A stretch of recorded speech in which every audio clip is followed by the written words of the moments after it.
What is up, people? So today I want to talk about the Roland SPD-SX. Today, as drummers, more and more people want us to do everything, be everything, run tracks, do everything, and part of that is electronics. More and more albums have less real drum sounds and more processed drum sounds, sampled drum sounds. So how do we use this to accomplish stuff in the real world? Sure, it's a cool toy, but today I'm going to talk about my top 3 reasons I use the Roland SPD-SX in the real world to play music. Before I get started, this is not going to be an in-depth, this is how you set up the Roland and load the samples and all that stuff. I'm going to save that for a different video. That's like a whole course onto itself. This is just 3 reasons, really quick, why I use the Roland SPD-SX and why it makes life a lot easier. It is a tool that allows me to do something I can't do with just regular drums. So the first reason that I use the Roland SPD-SX, and it's probably the most common reason people use it in general, is in addition to an acoustic drum set. So a lot of shows I play with pop artists, they have a lot of snaps and claps and stuff that I can't do on a real drum set.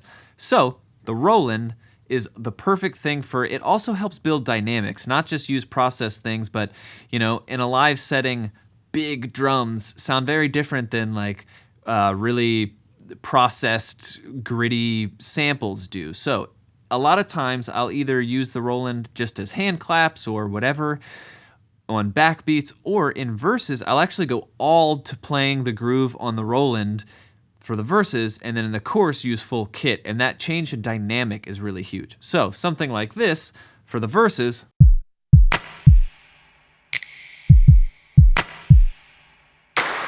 something like that for the verse is cool, and then kick into full drum set on the chorus is a huge, nice contrast. And again, of course, having certain sounds exactly as they are on the record to play live, loaded on here, it's a great use in addition to a full drum set.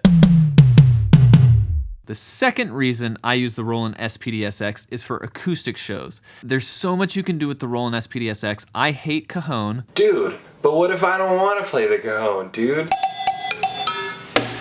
Oh, that sounds like I'm not going to play djembe. I don't like playing with hot rods. So for acoustic shows or stripped down shows, acoustic shows are never acoustic anymore. There's always DIs and mics and PAs and all that stuff. So they're not really acoustic anymore. And because of that, the Roland SPD-SX can fit in a backpack as long as you have some place to carry the stand, and it's a great problem solver for acoustic shows where they want you to bring a cajon or a small mini drum set and all this stuff.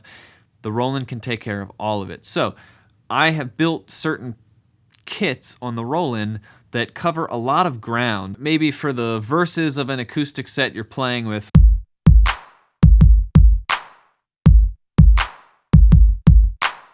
and then for the chorus you want it to be bigger. This actually has effects, so you can really quickly hit this button, and then those samples are all huge because of built-in effects on the Roland.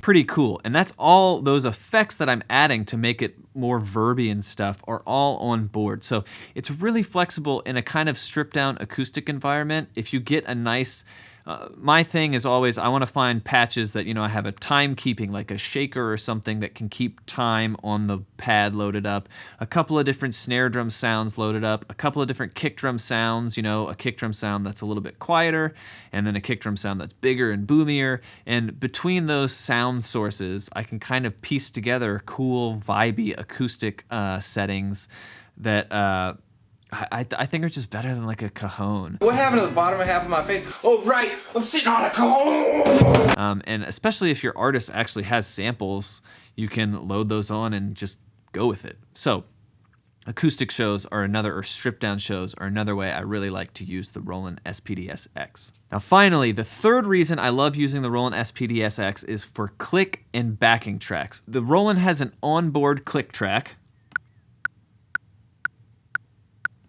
Cool, you can control the volume and you can control the output of the click track. So even though you're playing samples, you can send the click out. I think this thing has like 6 outputs, so you can send it out its own output. The audience isn't going to hear the click. Only you and whoever else needs to hear the click will hear the click. And you can run click to yourself. It's got a headphone output. So it's really flexible how you can route stuff. So the onboard click is great. Each kit you set up can have a different tempo, so you just hit advance to the next kit, and then the click will keep rolling and you can play to it. Great.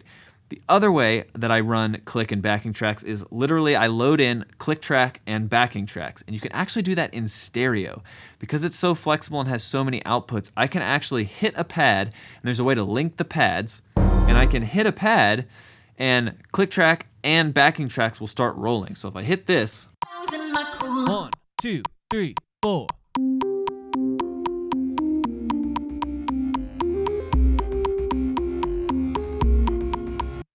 you can hear there's click track and backing tracks going because the pads are linked. So you can load in a click track all by itself, only click track, and then load in a stereo sample of your backing tracks, link the pad so when you hit one, the other starts, and you're running tracks on this. And that's nice because in a live environment, it's a pain to carry your laptop and your interface and all these wires to plug up. It's really nice to have this on a stand. You're not worried if someone punches it or hits it or whatever. It's really robust. So those are the 3 ways I really love to use the Roland SPD-SX. In addition to real drums, for acoustic sets and stripped down sets, and then running click and backing tracks in a live situation. Let me know what you think. Should I do more lessons on the Roland SPD-SX? Is this cool? Is this helpful? Is this interesting? I know it's a quick overview, but put in the comments below what you think, and I'll see you in the next lesson.